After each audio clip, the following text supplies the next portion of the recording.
a dinâmica da cavidade bucal num paciente classe 2 que tem um overjet acentuado. E quando eu digo acentuado, vamos considerar aí em torno de 5 a 6 milímetros, tá? Não menos que isso, até porque 4 até 5 milímetros ainda pode ser considerado normal para a fase de dentição mista. Joia?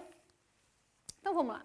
De maneira geral, quando a gente pensa na forma do arco, num paciente que está equilibrado, um paciente classe 1 que tem uma boa relação entre os arcos, a forma do arco ela é mais redonda. Tá? E aqui na região posterior, a forma da cavidade bucal do arco superior como um todo, ela começa a ver uma região de convergências. E a gente vê até o segundo molar inclinadinho um pouquinho para dentro, assim. Ele até gira para fora, mas ele até fica um pouquinho giradinho, a mesial para fora e a distal um pouquinho para dentro. Então, essa é a tendência, a forma do arco normal, uma forma mais redonda e na região posterior até chegar na porção posterior de palato mole, ali, úvula e palato mole, ela vai tendo uma leve convergência. Então, essa é a característica normal. Num paciente classe 2, ele tem essa forma na maxila alterada. E lembra que a gente conversou lá da teoria do servosistema, em que a mandíbula ela vai ser serva da maxila, ela vai se moldar, se adaptar onde a relação da maxila está estabelecida. Por isso que é comum um paciente classe 2 ter uma retrusão mandibular, porque se a mandíbula está posicionada para frente, a mordida cruza, então a amplitude da maxila não é suficiente para a mandíbula, então ela compensa.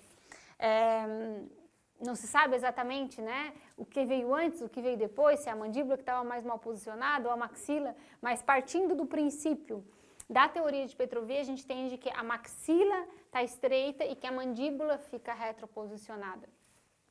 O fato é que no paciente classe 2 é comum a gente ter essa forma de arco, uma forma de arco mais em forma de ovo, onde a região anterior ela é mais achatada e não cabe a língua lá, né? A língua fica mais para trás e a região posterior ela é um pouquinho mais ampla. Então a mandíbula ela acaba se acomodando mais para trás nessa região um pouquinho mais ampla e acaba apresentando uma disto-oclusão, um retroposicionamento.